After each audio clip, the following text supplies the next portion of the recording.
తాకట్లో ఉన్న మీ బంగారాన్ని విడిపించి ఆ రోజు ఆన్లైన్ రేటుకి కొంటాం. Sharma gold company. Great research అండి. అంశంలో మాత్రం అభ్యుదయ ఫౌండేషన్కి హ్యాట్స్ ఆఫ్ చెప్తాను నేను. ఎంత ఓపిక్గా మీరు ఇవన్నీ తిరగటం, వాటి గురించి చెప్పటం. కానీ 4 ఏళ్ళు అండి శ్రమ. 4.5 సంవత్సరం 4.5 సంవత్సరాల నుంచి రాత్రి దేవాలయాలు.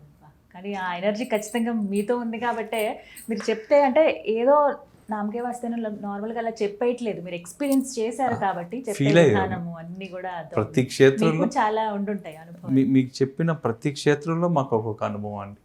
మరి తిరుచెండూరు, స్వామిమలైలో అయితే కొన్ని దేవాలయాల్లో మాకున్న ఎక్స్పీరియన్సెస్ అండి. ఒక చిన్న బాలుడు రూపంలో వచ్చేవాళ్ళు, మాకే తెలియని ఒక ఫ్రూట్ ఏదో ప్రసాదంగా ఇచ్చిపోతే మాకు తిరిగి వచ్చిన 21 రోజుల తర్వాత మేము నెమరేసుకుంటే అప్పుడు భయం వేసింది. కొన్ని ఈ 6 క్షేత్రాల్లో అండి మేము భయపడింది పళని ఒకటి, స్వామిమలై ఒకటి. స్వామిమలైలో మేము వచ్చామండి. మేము వస్తే అంటే మా ఆలోచన ఏ విధంగా ఉండిందంటే, నాతో పాటు వచ్చిన వాళ్ళు దాదాపుగా సివిల్స్ 3 times ట్రై చేసి ఐఐటి స్టూడెంట్. సో ఇక్కడికి వస్తే కాంపిటేటివ్ ఎగ్జామ్స్ ఏంది అంటే భక్తున్నా ఇది మరీ అపోహ అనుకున్నాడు. వాడందరికీ అదే క్రియేట్ చేశాడు, మాకు అందరికి కూడా. మేము అసలు ఏంది వచ్చేది అన్నామండి. సరే మేము వెళ్తూ ఉంటే ఆ స్కంద పురాణానికి సంబంధించిన ఒక లైన్ మాకు అర్థం కాలేదండి. ఆ లైన్ మేము ఏదో చెక్ చేసుకుంటున్నాం, నేను పక్క మేము ఎత్తుక్కుంటున్నాం, వేరే వాళ్ళని అడుగుతున్నాం, రకరకాల మా బాధల్లో మేము ఉంటే ఒక చిన్న బెలూన్లు అమ్ముకునే పిల్లవాడు బెలూన్స్, టాయ్స్ అమ్ముకుంటున్నాడండి. వాడు ఎక్కడ అమ్ముకోవట్లా, వాడు కేవలం మా దగ్గరికి వచ్చాడు. మేము 5 మంది అక్కడే కూర్చోన్నాం, కారు ఆపుకొని టెంకాయ నీళ్ళ దాత గుడి ముందరే కొంచెం అక్కడ కూర్చొని ఉంటే మా ప్లేస్కి వచ్చాడు. మేము వాడిని ఇంట్రడ్యూస్ కూడా చేయలేదు. 2 రూపాయలు డబ్బులు అడిగాడు. వీడికి ఎందుకు ఇవ్వాలని మేము, నువ్వు టెంకాయ అయినా తాగే పని అయితే మేము ఇస్తాంరా నీకు, నువ్వు తాగరా అంటే వాడు ఆ టెంకాయ నీళ్ళు తాగుతూ మమ్మల్ని అందరిని అక్కడికి రమ్మని చెప్పి, కరెక్ట్గా అండి ఒక 7-8 సంవత్సరాల పిల్లవాడు. మాకు ఆటోమేటిక్గా, ఎందుకంటే మేము వెళ్ళేటప్పుడు కూడా మా టీం అంతా కొంచెం అలర్ట్గా ఉంటాం. ఎందుకు అంటే ఎక్కడ ఈ మిరాకిల్స్ అనేవి అండి పెద్ద పెద్దవి జరగవు, అతి చిన్నవి జరుగుతాయి. మనం ఎప్పుడుకో కానీ అవి రిలైజ్ కావు అదొక మిరాకిల్ జరిగింది మనకు ఆ గుళ్ళో అనేది. మీరు ఎప్పుడు రిలైజ్ అవుతారంటే మీరు కొన్ని రోజులు, కొన్ని సంవత్సరాల తర్వాత రిలైజ్ అవుతారు. ఎవరో వ్యక్తి వచ్చి ఇచ్చిపోయాడు మనకు, అప్పుడు చూసేదానికి చాలా సహజంగా కనిపిస్తాయి ఇవన్నీ. మీకు అతి పవర్ఫుల్ అద్భుతాలన్నీ కూడా చాలా చిన్నగా కనిపిస్తుంటాయి. సో అక్కడికి వచ్చేసరికి మాకేమైందంటే, అతను టెంకాయ నీళ్ళు తాగుతూ మేము ఒక లైన్, దాంట్లో ఉన్న స్కందానికి సంబంధించిన ఒక లైన్ గురించి మేము మాట్లాడుకుంటే, మేము తెలుగు, అతను తమిళ్. అసలు మా పాటికి మేము ఏదో తెలుగులో మేము రాసుకుంటున్నాం, ఆ నోట్ అది కాదు ఇది కాదని సీరియస్గా మా మధ్యలోకి వచ్చి ఈ లైన్ ఇక్కడ కాదు ఉండాల్సింది ఇక్కడ అని కరెక్షన్ చేసి, ఆ కరెక్షన్కి ఉన్న ఒక మిరాకిల్ చూపించి, దీని రెఫరెన్స్ మీకు ఏ పుస్తకంలో దొరకద్దో, ఆ స్కంద పురాణంలో ఏ చాప్టర్ ఏ పేజీలో దొరుకుతుందో చూపించి, ఆ పేజీతో పాటు చెప్పంగానే మేము షాక్లో ఉండి మా ఓటు టక్కని ఫోటోలు తీసేసాడు. పిక్స్ తీస్తే పిక్స్ రాలా. ఆ పిల్లోడు తప్పితే అందరం ఉన్నాం. ఆ తర్వాత మేము ఎక్కడో మధురై దాటి వెళ్తుంటే మళ్ళీ వెనక్కి వచ్చి మళ్ళీ 2 రోజులు అక్కడ నిద్ర చేసి తప్పు అయిపోయిందని మనం బయటకు వచ్చాము. ఆయన ఏదో ఒక రకంగా నిదర్శనం చూపిస్తారంతే. మీరు లేదు అని అక్కడికి పోతే నేను ఉన్నాను అని నిలబడి చూపిస్తారు ఆయన. నిజంగా అదృష్టవంతులు సార్ మీరు. స్వామి దర్శనం అయ్యింది. స్వామి దర్శనం అయింది. అసలు మేము అసలు ఎవరు ఊహించలేదు. ఇప్పటికీ మాకు ఆ అబ్బాయి ఇమేజ్ ఎంత రికగ్నైజ్ చేద్దామన్నా మా వల్ల కాలేదు, అస్సలు గుర్తుకే రావట్లేదు. ఆ వేసుకున్న షర్ట్ కలర్ కూడా మేము 5 మంది చెప్పలేకపోయాం, ఇప్పటికీ చెప్పలేము. ఇప్పటికీ గుర్తులేదు. మీరు చెప్తుంటే నాకు ఒక్కసారి పళనిలో కూడా అలాంటి ఎక్స్పీరియన్స్ అండి. పళని మాకు అసలు అది ఇంకొక భయోత్పన్నకు సంబంధించిందండి, భయమే అంతే. పళనికి వెళ్ళంగానే ఈ చందనం పైన మా దృష్టి అంతా, అందరి దృష్టి దేవుడి మీద ఉంటే మా దృష్టి చందనం మీద. ఎందుకంటే మేము ఆ పాయింట్ చదివాం. నేను అప్పుడు అక్కడున్న గవర్నర్ గారు, మాజీ గవర్నర్ గారు, ఇప్పుడు లేరని చనిపోయారు ఆయన, గవర్నర్ గారితో పాటు వెళ్ళాను. యాక్చువల్గా మా గవర్నర్ వచ్చాడు, ఆయన మనకు తెలిసిన ఆయన. సో అందరూ ప్రోటోకాల్ అంతా అయిపోయిన తర్వాత బయటకు ఆయన పంపించేసిన తర్వాత మేము 5 మంది అక్కడ ఉన్నాం. సో పంపించేసి కూర్చున్న తర్వాత ఈ చందనం పైన డిస్కషన్, డూప్లికేటా ఒరిజినల్లా. బయట దొరికేది అందరూ మా ఉన్నది ఎంత ఏంటంటే మొత్తం ఏదో మిక్స్ చేసి ఇచ్చేస్తారు, మీకు ప్యూరిటీ దొరకదు అని. సరే మేము ఇట్లా ఆలోచిస్తూ ఉన్నామండి. ఆలోచిస్తా ఒక 4-5 స్వాముల దగ్గర తెచ్చాం.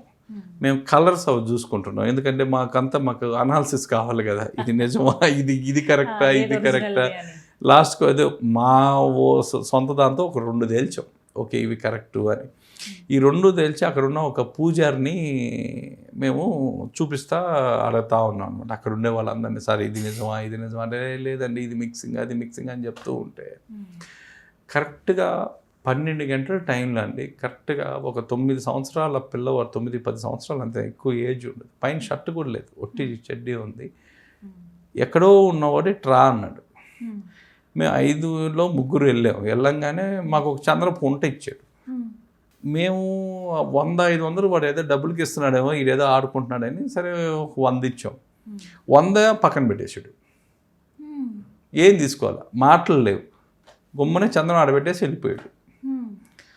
అవి వెళ్ళిపోయిన తర్వాత మా పాటికి మేము ఇదే అంటే మా అందరి దేవుడి ప్రసాదం కాబట్టి గమ్మున చేతిలో పెట్టుకొని గమ్మున ఉన్నాం. ఆ రోజు రూమ్కి వెళ్ళిపోయాం. మరుసటి రోజు చూస్తే మిగతా 2 మాకు ఎక్కడ రూమ్లో మిస్ప్లేస్ అయ్యాయి, ఈ ఒకటి మాత్రం మా దగ్గర ఉండిపోయింది, అతను ఇచ్చింది ఏదైతే ఉందో. ప్రధాన అర్చకుడి దగ్గరికి వెళ్ళాము. నెక్స్ట్ డే మార్నింగ్, ఇంకా నైట్ పెట్టేశారు. మార్నింగ్ మేము అది చందనం తీసుకోవడానికి మేము వెళ్తే ఆ చందనం, ఆ అబ్బాయి ఇచ్చిన చందనం ఒకటే అండి. ప్రధాన అర్చకుడికి ఇస్తే అతను నేరుగిట్ట దండం పెట్టుకొని దాని స్వామి పాదాలు తాకిచ్చి మళ్ళీ మాకు ఇచ్చాడు. ఆ స్మెల్ ఇప్పటికీ పోలేదండి. ఇప్పుడు దాదాపు మేము 2-3 సంవత్సరం ఏంటది, ఆ చందనం వాసన ఇప్పటికీ మాకు ఆ స్మెల్ పోలేదు. ఇంకా మీరు నిజంగా. ఇవన్నీ మళ్ళీ ఎందుకు చెప్తున్నాను అంటే, ఎక్కడ ఆగిపోయినవన్నీ తిరిగి మళ్ళీ అక్కడికి వచ్చేది. రీసెట్ అనే పదం మీకు మొదట్లోనే వాడాను. ప్రతి మురుగన్ టెంపుల్లో రీసెట్, పోగొట్టుకునేవి మళ్ళీ వస్తాయి. సో దానికి మనకు కథలుగా కాదు, మన కంటికి కనిపించేవి ఇవన్నీ మన కళ్ళతో మనం చూడొచ్చు. ఆగిపోయినవన్నీ మళ్ళీ రీస్టార్ట్. సో ఇది తిరుపతికుంట్రు అండి, మదురైలో ఉందండి. ఆ తర్వాత 3వ టెంపుల్కి వచ్చేసరికి పలముదిర్ చోలై టెంపుల్. ఈ పలముదిర్ చోలై టెంపుల్ ఇది ఎక్కువ అమ్మవారి ప్రభావం ఎక్కువ ఉన్న ప్లేస్. వల్లి దేవసేనమ్మ గారి ప్రభావం ఎక్కువ ఉన్న ప్రదేశం ఏదన్నా ఉంది అంటే ఈ పలముదిర్ చోలై మురుగన్ టెంపుల్.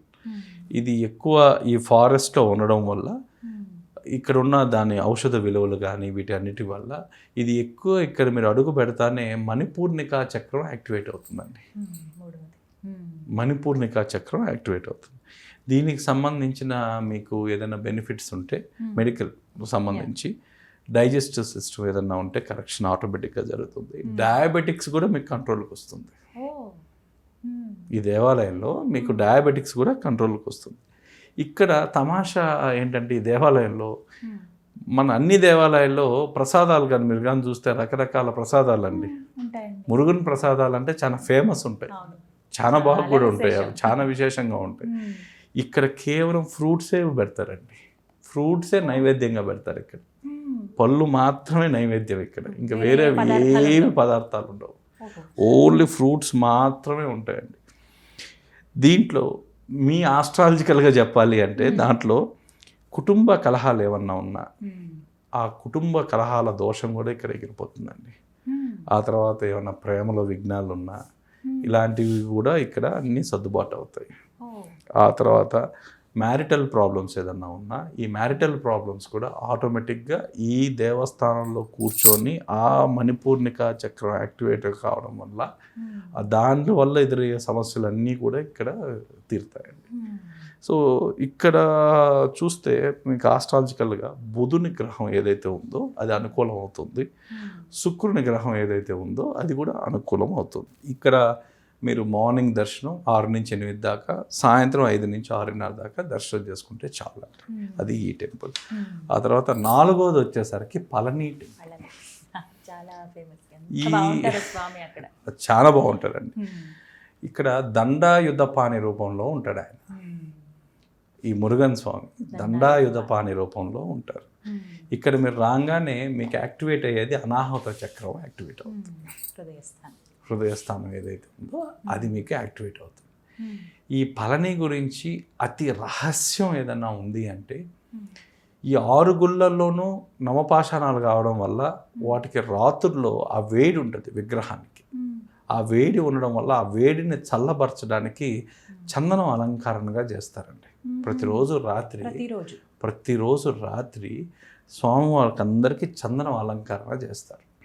చందన అలంకరణ చేసి అది మళ్ళీ మార్నింగ్ అభిషేకం టయానికి అవి మొత్తం చందనం తీసేస్తారు.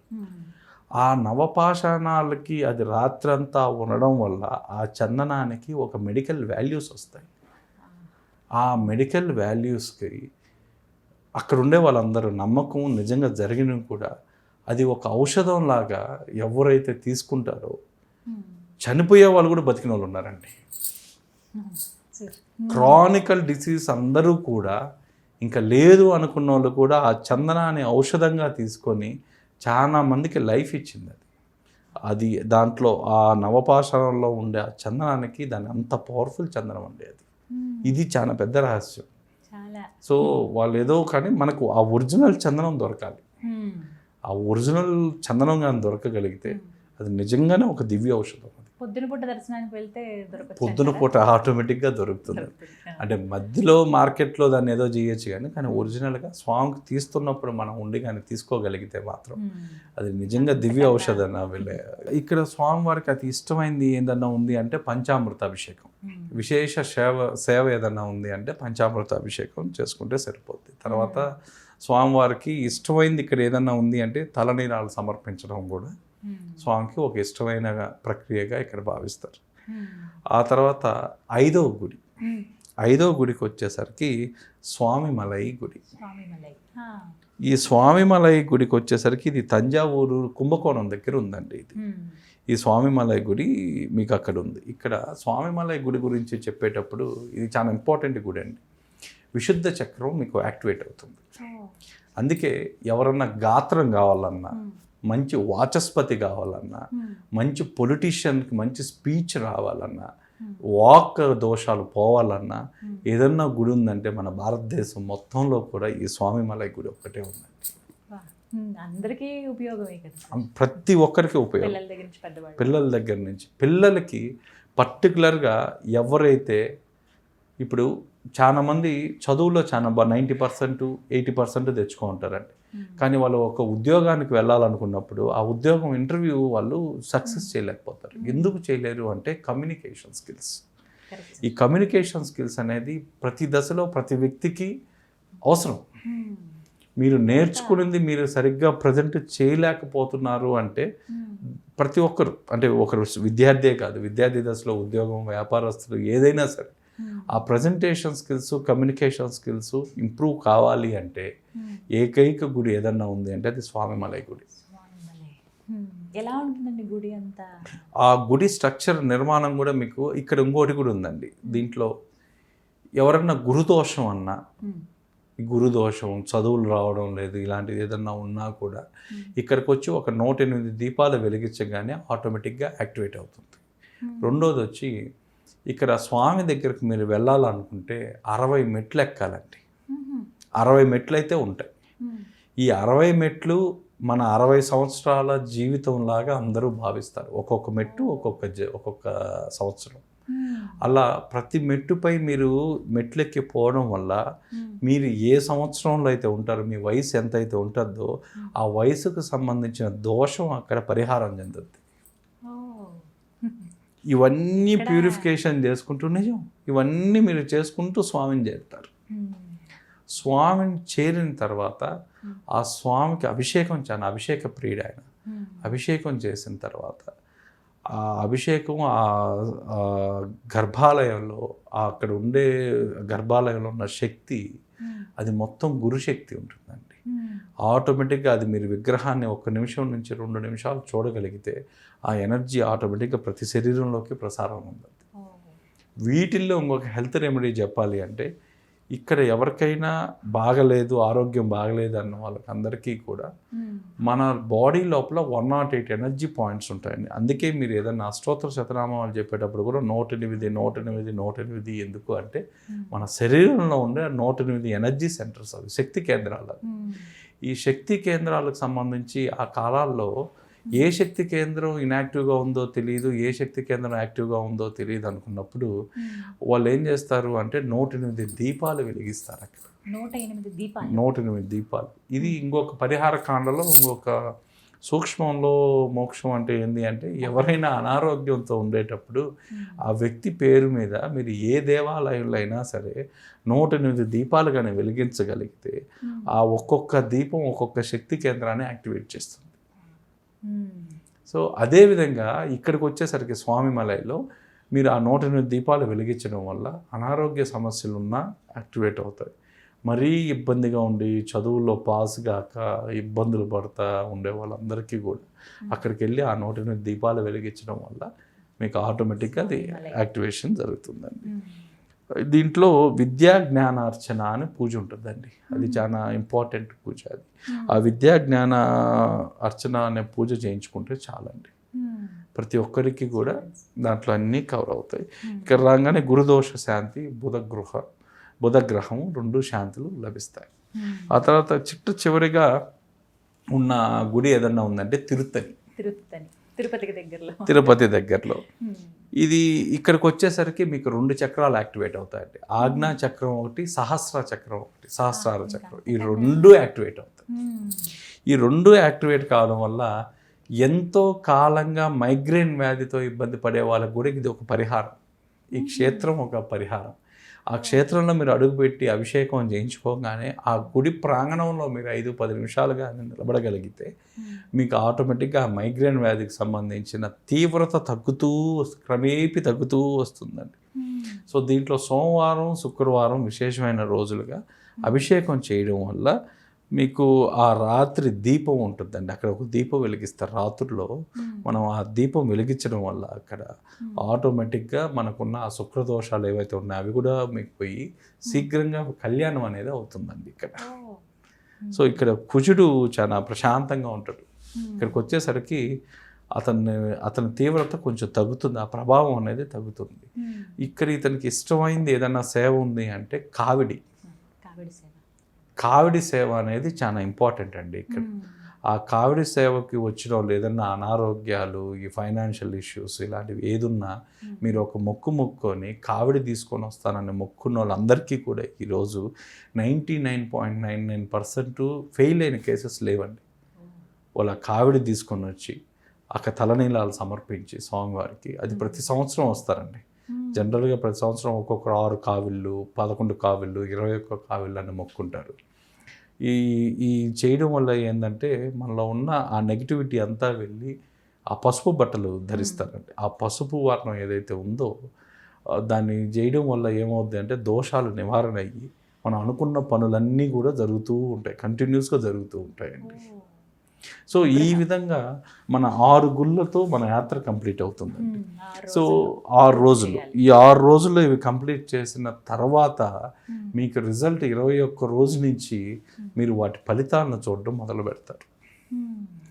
సో వచ్చిన తర్వాత మళ్ళీ నియమంగా మనం ఈ 6 రోజులు కంప్లీట్ చేసిన తర్వాత మినిమం మనం ఉండగలిగితే 11 రోజులు లేదా 5 రోజులు, మినిమం ఒక 5 రోజులు ఈ నాన్ వెజ్లు ఇలాంటివన్నీ తినకుండా వాళ్ళు ఇచ్చిన ఈ ప్రసాదాలు ఏవేవైతే ఉన్నాయో ఆ ప్రసాదాలు పొద్దున సాయంత్రం వాడుతూ ఆ ఇంట్లో మనం ఒక దీపం వెలిగించుకుంటూ స్వామివారికి అభిషేకం, ఆయన అభిషేక ప్రియుడు కాబట్టి ఆయన అభిషేకాలు చేసుకుంటూ ఉంటే చాలు. స్వామి అనుగ్రహం పరిపూర్ణంగా ఉంది. మీరు చెప్తున్నప్పుడే నాకు ఇంకా దర్శనం కలిగిన భావన. కానీ మన భారతదేశంలో ఏదైనా మన శాస్త్రాలు చెప్పిన ప్రిస్క్రిప్షన్లో ఉన్న అత్యంత పవర్ఫుల్ యాత్ర ఏదైనా ఉందంటే ఇది ఒక్కటే అండి. ఖచ్చితంగా లైఫ్లో ఒక్కసారైనా దర్శించుకోవాలి. ఒక్కసారైనా 6 రోజుల్లో ప్రతి ఒక్కరూ చూడవలసిన యాత్ర. మన అదృష్టమే అన్ని దగ్గరగా ఉండటం. మరీ దగ్గర కాకపోయినా వెళ్ళగలిగే వీలుంది. ఈరోజు ఏముందండి, ఎంతసేపట్లో వెళ్ళాలి. కానీ 6 క్షేత్రాల్లో వారు చెప్పడం ఏంటంటే ఆ 6 క్షేత్రాలు ఒక్కొక్క క్షేత్రంలో తొందరగా పరిగెత్తకుండా ఒక్కొక్క క్షేత్రంలో ఇవన్నీ చేసుకుంటూ నిద్ర చేయడం అనేది ఇంపార్టెంట్. ఆ క్షేత్రంలో మీరు నిద్ర చేయడం అనేది చాలా ఇంపార్టెంట్. అందుకే 6 రోజులు ఎందుకు పెట్టారు అంటే ఒక్కొక్క క్షేత్రంలో ఒక్కొక్క రోజు నిద్ర చేసి మళ్ళీ మరుసటి రోజులో అక్కడికి వెళ్ళి ఆ క్షేత్రంలో అన్నీ ముగించుకొని మళ్ళీ ఆ రోజు రాత్రి నిద్ర చేసి ఇలా నిద్ర చేస్తూ ఒక్కొక్కటి చూసుకుంటూ వెళ్ళడం. ఆ ఎనర్జీ అందుకోవాలి కదా, ఆ ఎనర్జీ రావాలి, పరిపూర్ణంగా మన శరీరంలోకి రావాలి అంటే చక్రాస్ అండి. ఏ సాధన లేకుండా మీరు ఏ ప్రాక్టీసు లేకుండా మీరు అడుగు పెడతానే మన ఋషులు వాళ్ళు నిజంగా మహాత్ములు కానీ ఋషులు కానీ వాళ్ళకి దండం పెట్టాలండి. ఈరోజు ఎట్లుందంటే వాళ్ళు ఆ కాలాల్లో మనకి ఎలా చేశారంటే రెడీ టు ఈట్ అండి, అన్నీ రెడీ టు ఈట్ చేసేసారు.